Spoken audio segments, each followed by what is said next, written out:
Your audio, Got to do the countdown. 5 seconds. You're live. Okay, hi everyone, welcome. This is the Auburn School Committee meeting for January 3rd, 2024. This meeting of the Town of Auburn School Committee is being conducted both in person and remotely, consistent with Chapter 107 of the Acts of 2022, which suspends the requirement of the open meeting law to have all meetings in a publicly accessible physical location. Further, all members are allowed to participate remotely as long as reasonable public access is afforded so that the public can follow along with the deliberations of this meeting. Please note that this meeting is being recorded by the Auburn Cable Television. Thank you, and if we could stand for the Pledge of Allegiance. I pledge allegiance to the flag of the United States of America and to the republic for which it stands, one nation, under God, indivisible, with liberty and justice for all.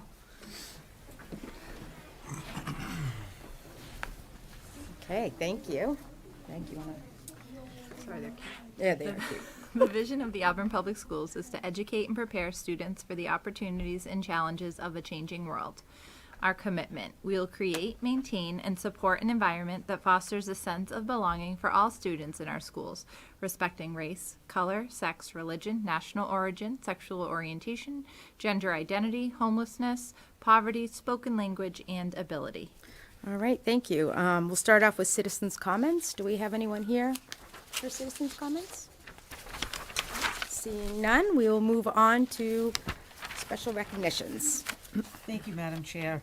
This evening, I am going to begin with a special recognition that's not listed on our agenda, but I would like to take a moment to recognize that Lisa Carpenter, a longtime Auburn resident, died unexpectedly on Tuesday, December 26th.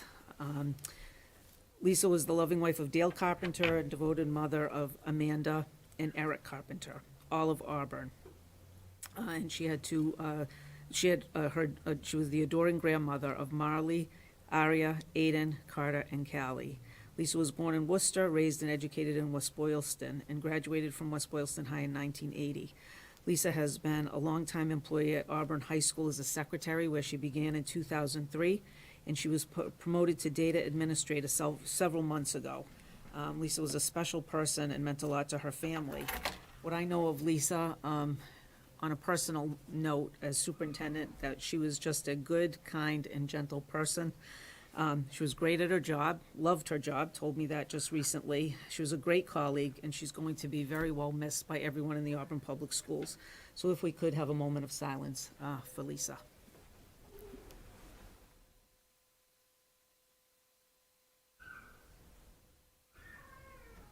Thank you, Madam Chair. Moving on to the special recognitions in the agenda this evening, we'd like to recognize Auburn High School student Logan Plum, who auditioned for the New England Music Festival in Griswold, Connecticut on December 9th. We're thrilled to announce he was accepted and will be joining top students from New Hampshire, Vermont, Connecticut, and Massachusetts in a concert festival in March. It's an incredible achievement, and we want to congratulate Logan and all the students selected for this opportunity. We'd also like to congratulate Zunai Moulton, who broke an Auburn High School indoor track and field record on Wednesday, December 13th. Zunai broke the 55-meter dash record with a hand time of 7.3 seconds, which converts to a 7.54 in electronic time.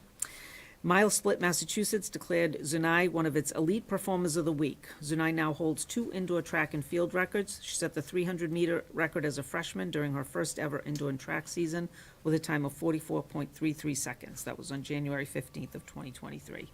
So a varied kind of special recognition this evening, but all important in life in general. Yes, yep. So, thank you. Congrats to those students. That's pretty impressive. So, all right, I'll seek approval for the minutes from December 13th, 2023.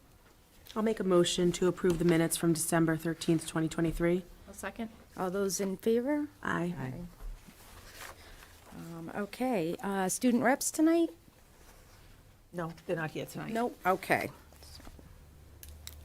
We'll move on to the superintendent's report. Thank you, Madam Chair. And as we do, we are going to begin with our student spotlight. And this evening, we have Mrs. Tarini here with some of her students from Bryn Mawr Elementary School to talk to us about New Year's around the world.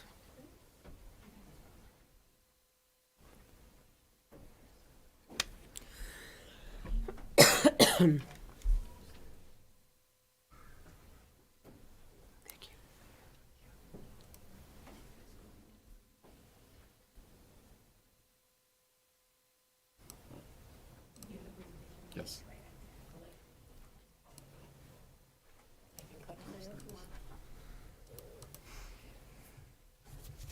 You sharing through the? I'm going to. I just gotta get there in a second.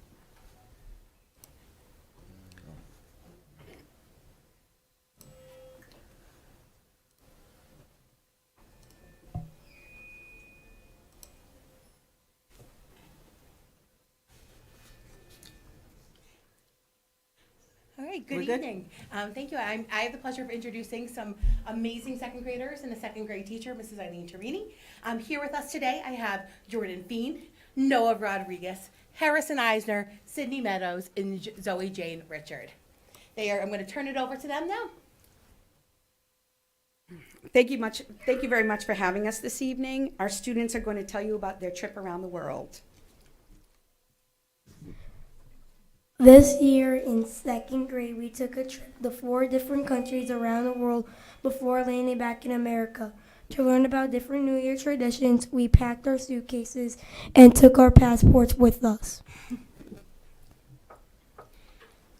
Happy Halloween. Did you know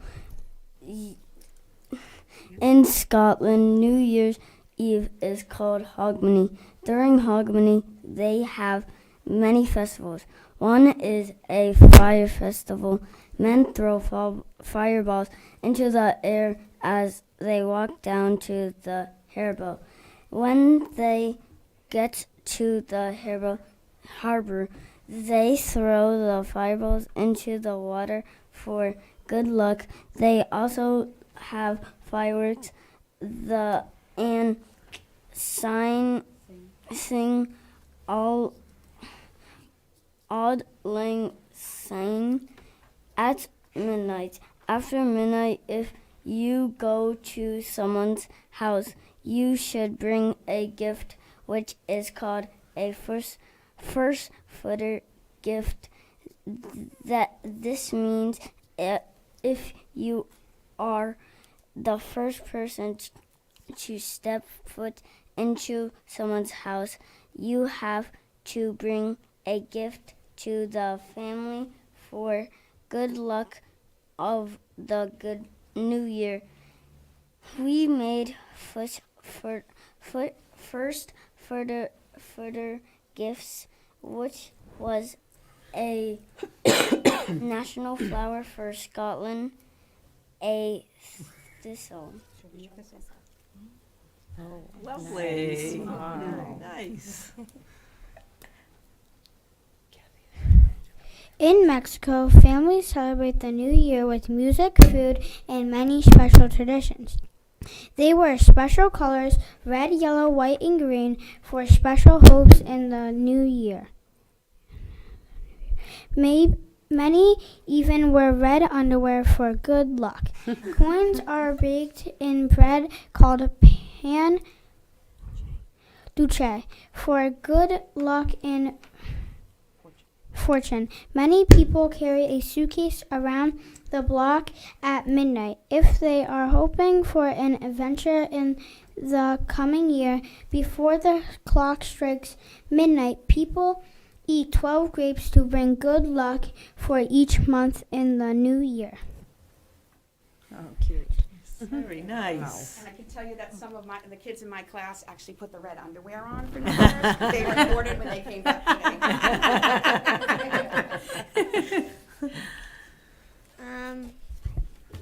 In Australia, New Year's is during the summer. Families and friends gather together to celebrate with picnics, barbecues, festivals, and beach trips. Australia's New Year's Eve celebration also includes a beautiful firework display starting at midnight. The Sydney Harbour Bridge fireworks are the most famous and can be seen on TV to welcome the arrival of the new year. Oh, wow. Beautiful. In China, Gun Hoi Fat Choi is the greeting of the Chinese New Year. This celebration is in most important celebration of the year. For the Chinese, these celebrations began as a way to mark the end of the long winter and the beginning of spring. It is celebrated with big parades, fireworks, and special foods. Since the dragon is a symbol of wealth and long life, many people dress up as dragons and dance in the parades. We made dragons' heads that had fire coming from his mouth, as well as the dragon puppet. Oh, very nice. Finally, we landed back home and learned about the different traditions people do in the United States, like watching the ball drop, football, or Rose Bowl parade. Did you know that some people believe if you eat a black eyed peas, it will bring you good luck? We shared what our families do too. Then we wrote a New Year's resolution to always be positive in the new year. Thank you.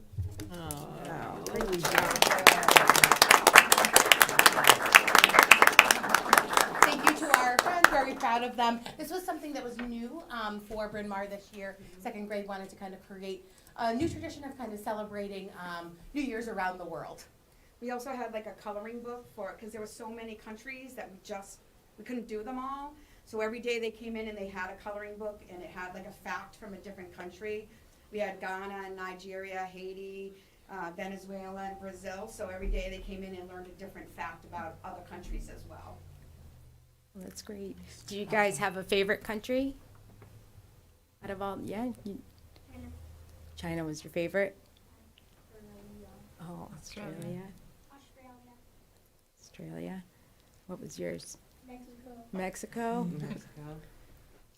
Fantastic. Awesome. Great job, guys. Wow. Thank you. Thank you for having us. Thank you for coming. Could we have the kids come up and shake our hands as they kind of then head on their way? Yes, So we absolutely. can thank them for All of coming? your things, my friends, and you can come up and go right down the line. Great job. Really well done. Thanks for sharing. Great job. Great job. Nice Great reading job. up there, too. Nice reading. Excellent. Nice job. Thank you Excellent so job. much. Thank you. job, Excellent guys. reading up there. Nicely done. Fantastic job. Families, thanks for coming tonight. Thank you, everyone. Awesome, thank you. Thank you. Have a great night. Thanks. Thank you. Thank you. Awesome job. Bye. Thank Thank you. you. Thank you. For your support. Nice job. Look, it's so sad. The last one goes, thank you for coming. It's like, thank you for coming. We were so excited about Mr. being on Hugo, are TV. these, Mr. Hugo, Chris, are these really loud tonight? No, I feel like they're a little. Okay, Yeah, they sound a little. they're a little loud. Yeah, Did you get too close? don't get too close. Yeah, right? Well, that was wonderful. Yeah, thank you for was bringing that great. to us. All right, we will now move on to unfinished business. Thank you. And so we move back again to the FY '25 budget. Again, the budget presented to you over the last several meetings represents a 5.63% increase from the amended FY '24 school budget of $30,132,276 to the FY '25 draft budget of $31,828,336 for an overall increase of $1,696,060. And so this evening, we are at the point that we have had this on the agenda several times for questions and discussion, and we are required by the process for the town to move this forward with a vote if the board so chooses, so. Okay, any discussion before we go to vote? No. All right, I'll vote to approve and send forward the FY25 budget as presented by the superintendent. I'll second. okay, all those in favor? Aye. Aye, it's a vote. Moving on. Thank you. Thank you to the town for their ongoing support. This is, yeah. Agreed, and we will see, as it states, it remains as a draft with many other moving pieces to inform where we'll finally land come May, but time will tell, so, time will tell. I am hopeful. Fingers crossed. Fingers crossed. Step one. So, all right, thank you, guys. Go ahead. The next item is the field trip policy draft. So as you know, we had looked at several of our field trip policies. We found another one that we were going to, we compiled. I worked to compile this in with a lot more information on it. This is our second reading. I didn't know if anyone had any questions or thoughts at this time. Any questions or discussion? Yeah, hopefully you had a chance to read through it. We will bring it back one more time for third reading and a vote if you so choose. Through the chair, I just had one, and it was just about the repeat, like, annual field trips that are very consistent every year. Should there be something in there where they don't need to give us the 6 months or the 3 months? You know what I mean? Like bringing, for instance, like the ski trip. Do we need to vote on that in June when they're not going? You know what I mean? I didn't know. Only on ones that we've been there, we know the routine, we know how many kids, we know who the player, you know what I mean? For those type of things, did they have to go so formal through the whole process? That was the only question that I was like, well, I mean, I know if they were going to DC, that 100%, you know, things, there's too many moving pieces, you know, in the world, you know what I mean? But where they always go to Hanover for the Christmas show, where they always go to this consistently every year. They know how many buses, they know how many people. So I don't think like the trips to the Hanover are that far in advance. The ones that are further in advance, was the Hanover 6 months? Well, no, it was just we were changing the times of when they had to tell us. Yep. And I thought for items that were kind of an annual thing, could there be kind of like a blurb where they just have to get the documents to us in a timely manner, but not the 3 months or, Let's see if we Was can it 8 find where weeks? where that is in here.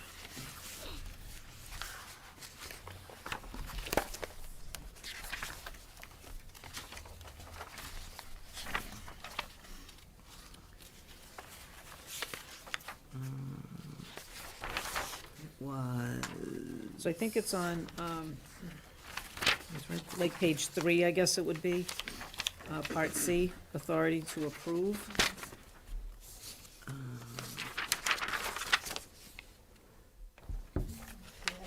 Out-of-state day trips, looks like. Yeah, international say 1 year. International's 1 year. All school-sponsored out-of-state day trips, it does say 6 months in advance. And I think we could clarify, so things like the trips to the Hanover, I don't think need to come before the board. And so, but like the ski trip, they were going to, was it Vermont, right? no, they go up to Quebec. Yeah, but that's out of state or out of country. No, the ski trip they did to Sugarloaf, was it? The one that he had to bring to us, it was over this, was here like 2 days, and I was like, yes, I agree, I approve, yes, I want the kids to go. But I thought that was kind of like a little bit on the excessive side when they knew it's 80 kids, it's this much money, it's this many buses. Yeah. I think past practice, anything out of state comes before us. But what That's I'm just saying the is way the it is. timing for something that's an Yeah. annual. Do they have to bring it I Well, think it's through the 6. chair, they might need to fundraise, that's why. Fundraise is the That's the thing. bigger issue, is the Okay. fundraising piece. Yeah, so if it's 80 Okay. bucks, we have to. Yeah, So that it's approved, so then they can fundraise. Yeah. and I think Yeah. these days, the variations that we see sometimes in transportation costs. Could warrant something like, a bigger effort around fundraising, because of that. Because we have seen wide swings in what things cost related to just transportation, whether it be vehicles or the actual fuel that's Right. associated with the Right. trip, so. Okay.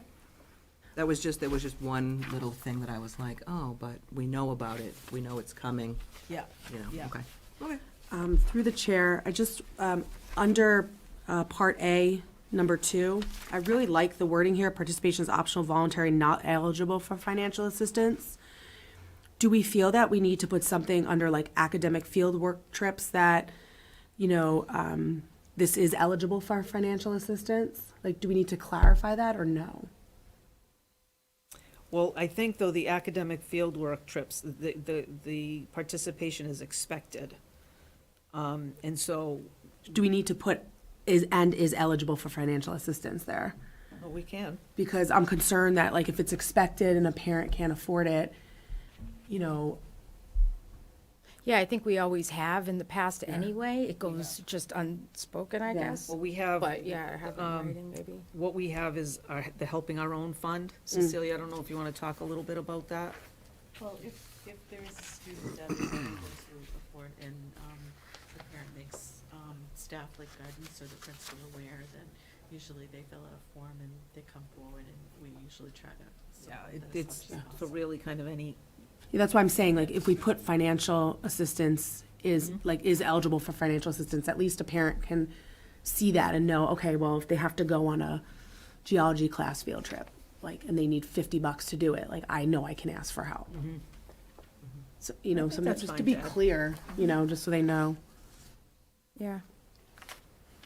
Yeah, I agree. I mean, I think it's very thorough now that we at least now have a thorough document to look through.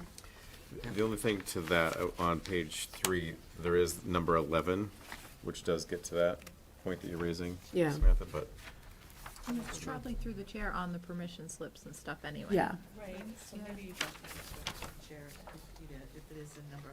Right, twice.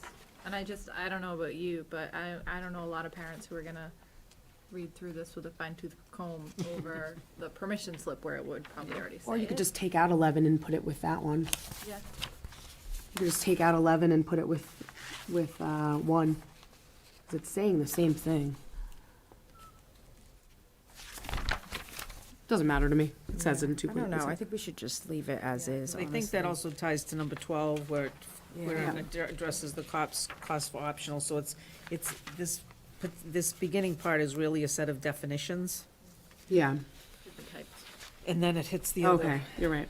Right. So maybe we leave as is, since that's addressed further on.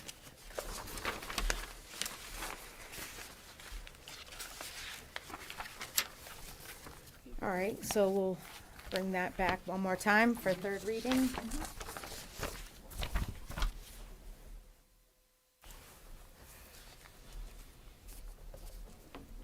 All right, thank you, Madam Chair. The next item is the memorandum of understanding to be signed with the Auburn Police Department for the use of body-worn cameras by our school resource officers.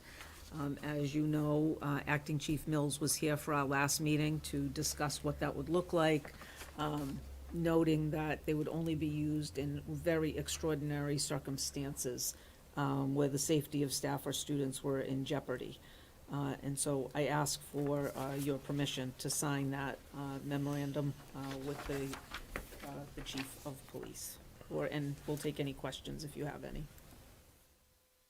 I'll make a motion to approve the memorandum between the Auburn Public Schools and the Auburn Police Department as presented by the superintendent. I'll second.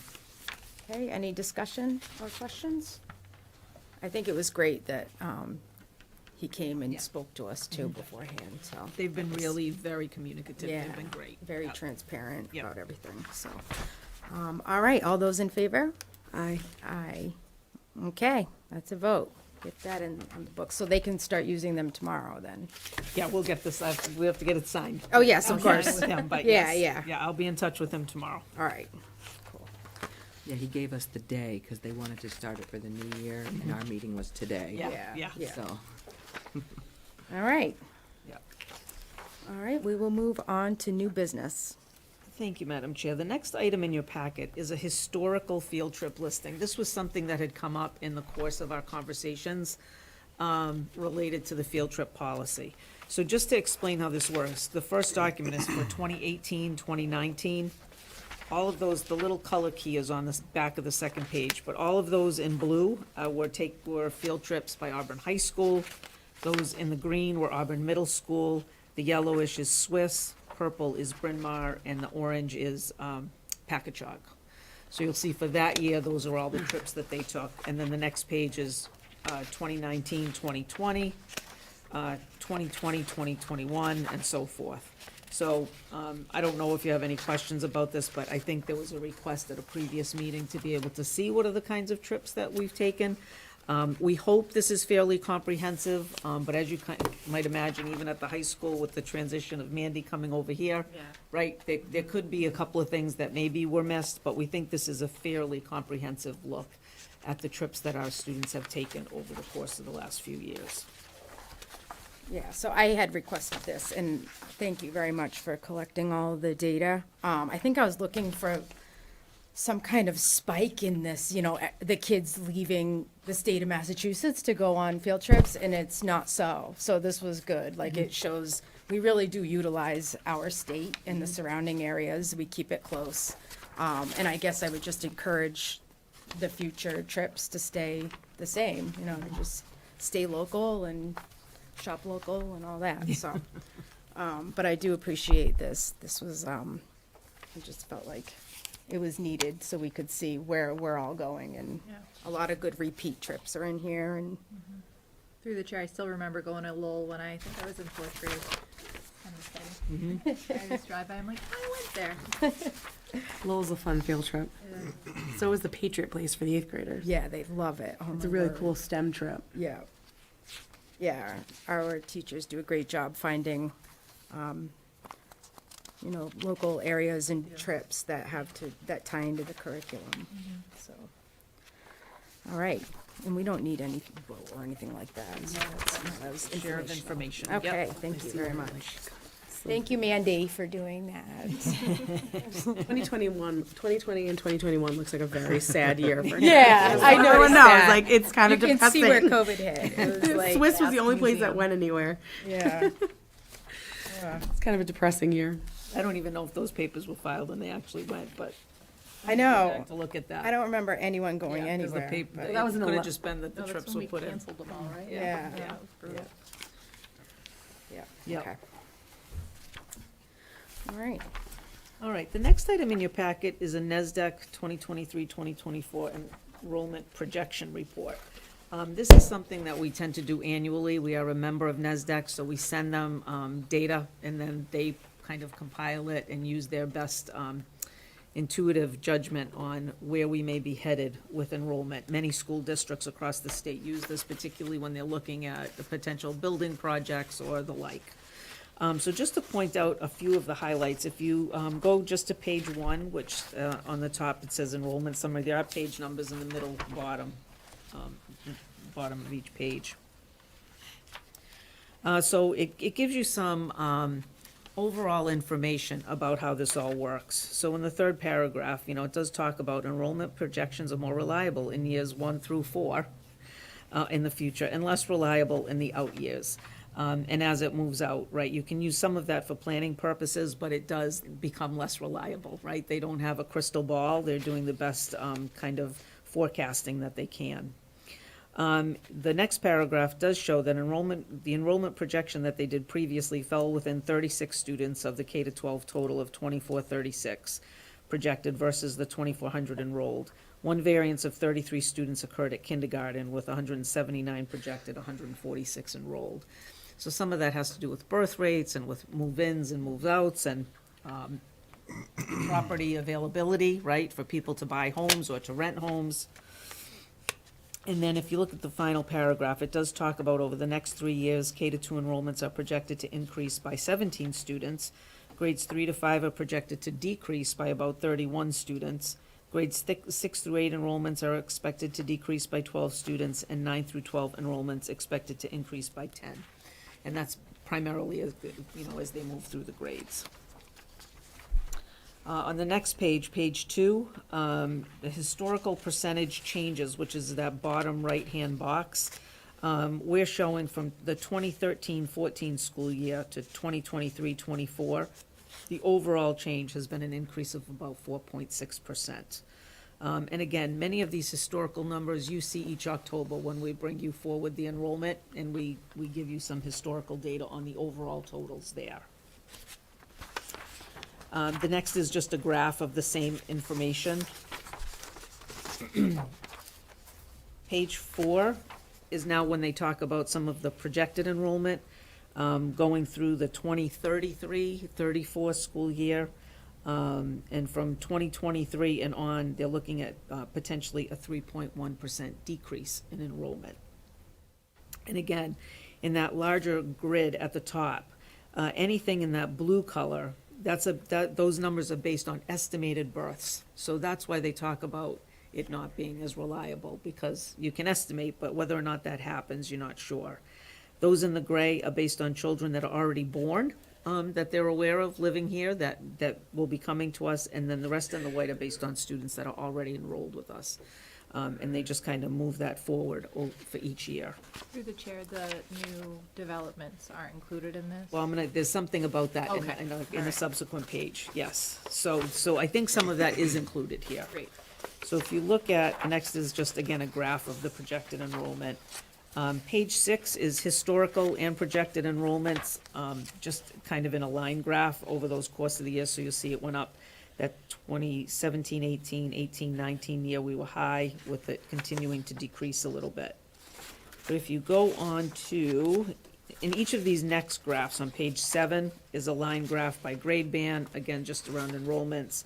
Grade 8 is just a different kind of bar graph related to enrollments. And grade 9 page 9 compares births to kindergarten enrollment. But if you go to page 10, which is additional information, this is where they note building permits that have been issued, so they get this information through the Department of Housing and Urban Development. So you'll see in 2023, there have been 114 permits for multi-units. So I think that's what's reflective of of the building that may be happening up the street, that I believe will be happening. So I do think that some of that was factored into those numbers. The one thing I will point out that I do not believe is correct is if on that same page, if you look in the second to the last column at the bottom, K-12 out-of-district special ed, for 23-24, they have 28. That number is not correct, because we're down to 12. But it could be when they gathered this data, it could have been higher, but I still know it wasn't 28. So that sticks out as a kind of a sore thumb. But other than that, like our school choice in number 77 is correct, so. And then on the next page, page 11, you're going to see New England's pre-K to 12 enrollment trends, which you'll see across the New England states, there's a decline in enrollment. With Massachusetts, they're showing overall a 4.5% decrease. New Hampshire having almost 15% decrease in enrollment. And again, this is seeing a decline in the number of births, which I heard on the news yesterday is associated, when economies do well, births tend to go down. So again, these are all projections, which are based on the best information they have. But this is something that I thought would be important for you to have. At the next meeting, we will be voting first as to whether or not to continue our school choice programming. And then later in the year, we vote with how many slots we will, if we choose to continue it, then we will vote later in the year on the number of slots. But some of this may be informative as we look at those numbers. So I don't know if anybody had any questions or. Questions? No? I mean, even a presidential election can change all of this, you Correct. know, Yeah, so who correct. knows? Yeah, but, there's a lot of variability definitely in a it. good starting point, like, Yeah. You know, I think housing availability in Auburn has played a role in that as well. You know, it's been really difficult for folks, so. And I am happy to see on that page that you pointed out, Beth, was that, like, they seem to be taking into account that building. Yes. So that's good to know. It does look like it's almost done, too. It's moving right along. Oh. Up on the hill. Yeah. Yeah. So, all right, well, everyone take a moment to look at that before the next meeting if you can. Okay, the next two items on the agenda are really perfunctory that we are required to share with you, the Southern Worcester County Educational Collaborative Annual Report and that of the Assabet Valley Collaborative Audit Report, noting that this has been, the SWEC was approved by the SWEC Board of Directors on at the December 15th meeting, and the Assabet Valley Audit Report was approved at the December 1st, 2023 meeting. So if you have any questions and read through that, I will tell you that both collaboratives are being run exceptionally well. Southern Worcester County is growing tremendously under Arnold Lundwall. He's really done a nice job as its director. And we're fortunate to be a part of two organizations that are really helpful, informative, and provide us with some terrific services. Assabet Valley, we use a lot for their transportation services for students who are out of district. So they coordinate that. Right now, those transportation contracts are out for bid.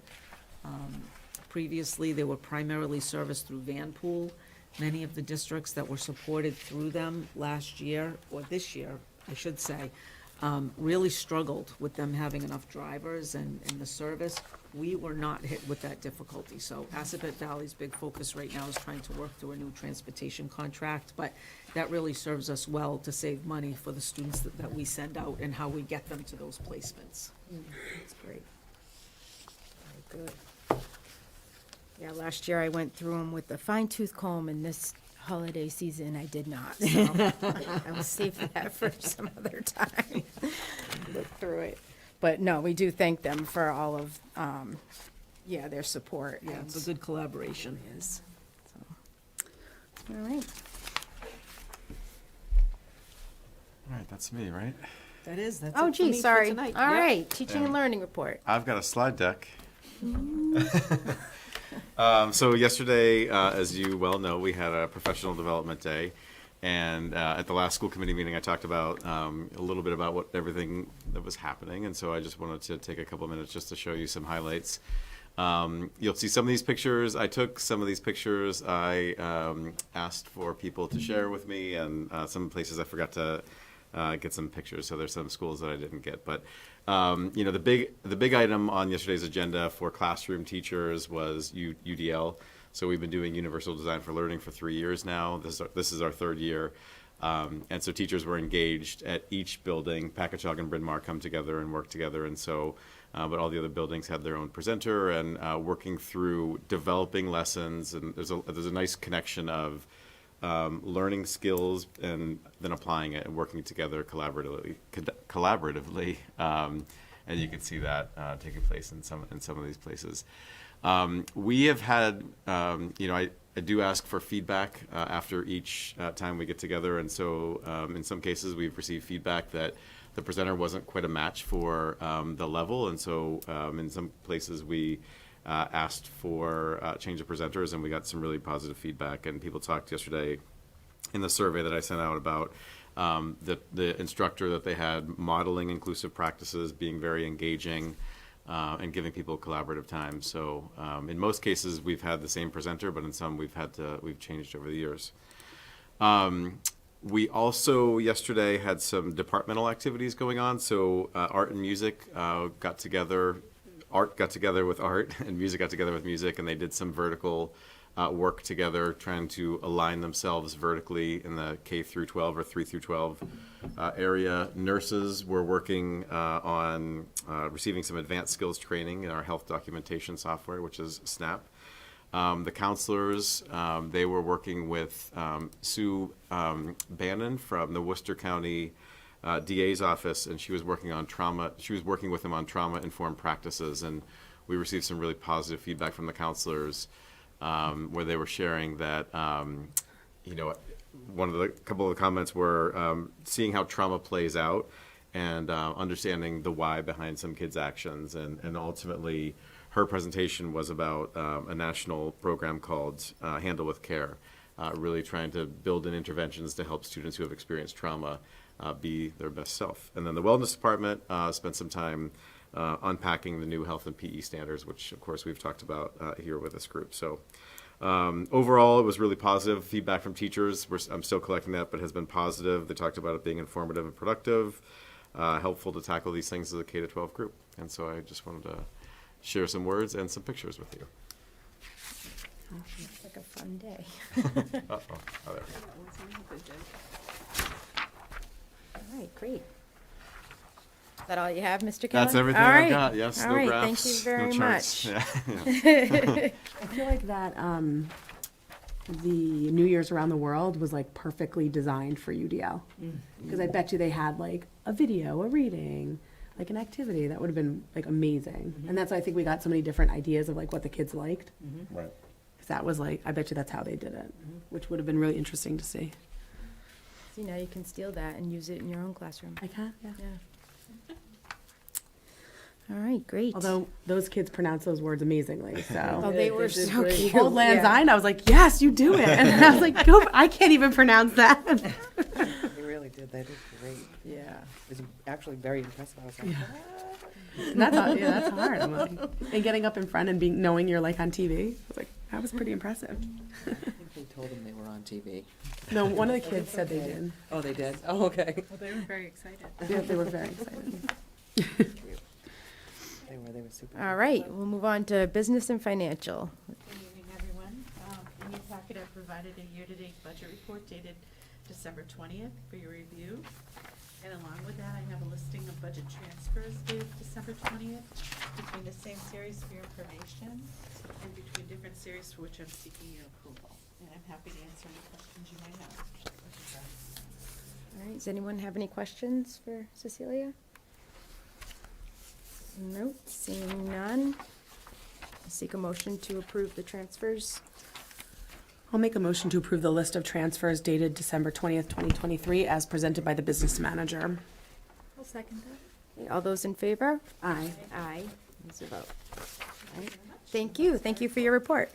Pictures like Mr. I know, that was. All right. I'll do that number signs in front. Oh, that sounds exhilarating.